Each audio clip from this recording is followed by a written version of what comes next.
জিজ্ঞেস করবো, আমি তোমায় কখনো সিরিয়াস হতে দেখি না, সবসময় তোমার মুখে হাসি লেগে থাকে। জীবনে কখনো ডিপ্রেশন এসছে, বা আসলে কিভাবে ডিল করেছো? প্রত্যেকটা মানুষের ডিপ্রেশন অন্যভাবে আসবে। যেটা আমার কাছে ডিপ্রেশন হয়তো তোমার কাছে নাও হতে পারে। এবারে এটা না, how you train your mind.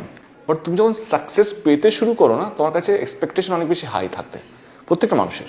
আমার বাবা মারও হাই থাকে, বাট তারা তো অন্যায় করছে না। তারা জানতে চাইছে কি, এই যে হল ভিজিটের পর তাদের কাছে কথা বলতে হবে, কি হলো, কি দেখলি। মা ফেসবুক তো দেখে, এখন তো সব কিছু সোশ্যাল মিডিয়াতে। এবারে প্রত্যেকের একটা ডিমান্ড থাকে। এবারে আমি হয়তো 10 জনের ডিমান্ডের মধ্যে 4 জন করতে পারি, 6 জনের মধ্যে 3 জন হয়তো বোঝে কেনা এখন টায়ার্ড, 3 জন বোঝে না, তার অভিমান করে থাকে। এবার ওয়েট করি কখনো সুযোগটা হচ্ছে, অভিমানটা ভাঙাবো কি ভাঙাবো না। এবার আমার কাছেও অতটা ইম্পর্টেন্ট কি সেই 3টে মানুষকে আমার কাছে ইম্পর্টেন্ট? তাদের অভিমানটা ভাঙাতে গিয়ে যে সময়টা লাগবে সেটা কি সত্যি দিতে পারবো? কখনো ইয়েস মনে হয় কি হ্যাঁ ঠিক আছে, এই লোকগুলো সত্যি ইম্পর্টেন্ট, একসাথে সময় আমার সাপোর্ট করেছিল, তাই গো ব্যাক টু দ্যাম। তো মন খারাপ, মন ভালো, কখনো রাগ, এটা না part of life, it's all over here. আমি যখন ঘর থেকে বেরোই, কেউ আমার দুঃখী মুখটা দেখতে চায় না, সবাই হাসি মুখটাই দেখতে চায়। আমি যতই দুঃখে থাকি, যতই কষ্টে থাকি, যতই আমার শরীর খারাপ হোক, আমি সেটাই এখন ইউজ টু হয়ে গেছি।